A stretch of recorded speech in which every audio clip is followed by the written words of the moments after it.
بسم اللہ الرحمن الرحیم۔ اسٹوری آئرلینڈ کے سبھی سننے والوں کو السلام علیکم۔ آپ سب سے گزارش ہے کہ چینل کو لائک اور سبسکرائب کر لیں اور گھنٹی کے بٹن کو دبا لیں تاکہ ہر نئی آنے والی ویڈیو آپ کو فوراً مل سکے۔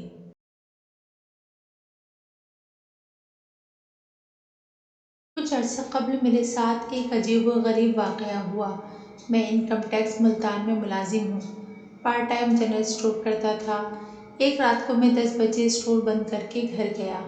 میری بیوی اور میرا بیٹا عمر 13 سال چھت سے سیڑھیوں کے ذریعے کپڑے لینے گئے جو کہ چھت پر سوکھ رہے تھے۔ میرا دوسرا بڑا بیٹا بعمر 15 سال اور چھوٹی بیٹی ایک کمرے میں پڑھ رہے تھے۔ میں دفتر جانے کی تیاری کے لیے رات کو ہی کپڑے خود ہی استری کر لیتا ہوں اور جوتے بھی پالش خود ہی کرتا ہوں تاکہ صبح میری بیگم کو پریشانی نہ ہو۔ سیڑھیوں کے ساتھ ہی برآمدے میں اپنے جوتے پالش کر رہا تھا کہ چھت سے میری بیوی اور بیٹے نے آواز دی کہ نیچے سیڑھیوں کے پاس لمبا موٹا سانپ ہے۔ میں اور میرے بچے چونکہ ہم نیچے ہی تھے، ہم دوڑ کر باہر آئے تو دیکھا کہ میری بیوی اور بیٹا سیڑھیوں پر کھڑے ہیں اور نیچے سیڑھیاں ختم ہونے والی جگہ پر تقریباً 5 فٹ لمبا اور تقریباً موٹائی 5 تا 8 انچ ہوگی، براؤن دھاری دار رنگ میں گول ہو کر پڑا ہے۔ میرے بیٹے نے کہا، یہ جن ہے، سانپ نہیں ہے، اسے کچھ مت کہیں۔ میری بیوی اور بیٹا اوپر سیڑھیوں پر پریشان کھڑے تھے کیونکہ وہ نیچے نہیں اتر سکتے تھے اور ڈر تھا کہ کہیں سانپ سیڑھیاں نہ چڑھ جائے۔ ہم نے گھر میں ہی اسکول بنایا ہوا ہے اور قریب ہی ڈیسک اور کرسیاں وغیرہ پڑی تھیں۔ اگر یہ سانپ گھر میں کہیں چھپ گیا تو صبح بچوں کو نقصان نہ پہنچائے۔ میں اپنے گھر میں ہمیشہ سے ہی ایک بانس تقریباً 7 تا 10 فٹ لمبا ضرور رکھتا ہوں۔ وہ تقریباً 50 گز کے فاصلے پر تھا۔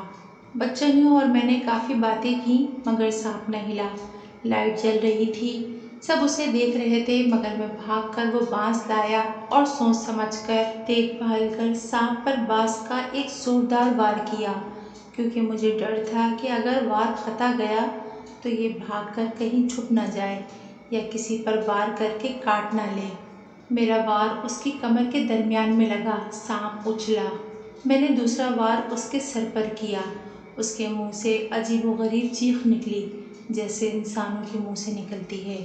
غالباً اس سے وہ مر گیا مگر وہاں اس کے منہ سے اور جہاں میں نے مارا تھا وہاں سے بہت زیادہ خون نکلنا شروع ہو گیا جس سے ہمارا پورا فرش بھر گیا۔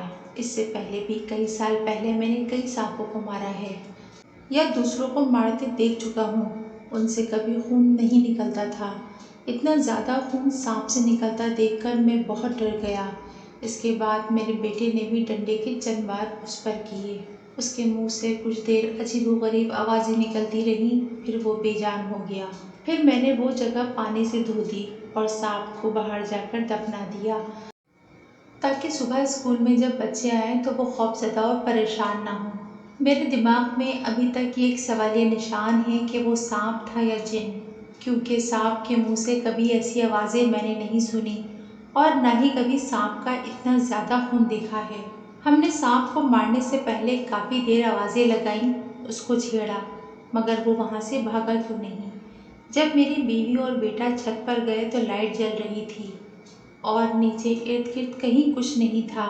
صرف 2 یا 3 منٹ بعد وہ اچانک سیڑھیوں کے پاس گول ہو کر کیوں پڑا رہا۔ صاف ستھرے گھر، اسکول میں جہاں ہر وقت بچوں کا رش رہتا ہے، آج تک وہاں کبھی سانپ نہیں آیا، حتیٰ کہ ہمارے محلے میں بھی کبھی سانپ نہیں نکلا۔ اچانک اتنا بڑا سانپ کیسے نمودار ہو گیا؟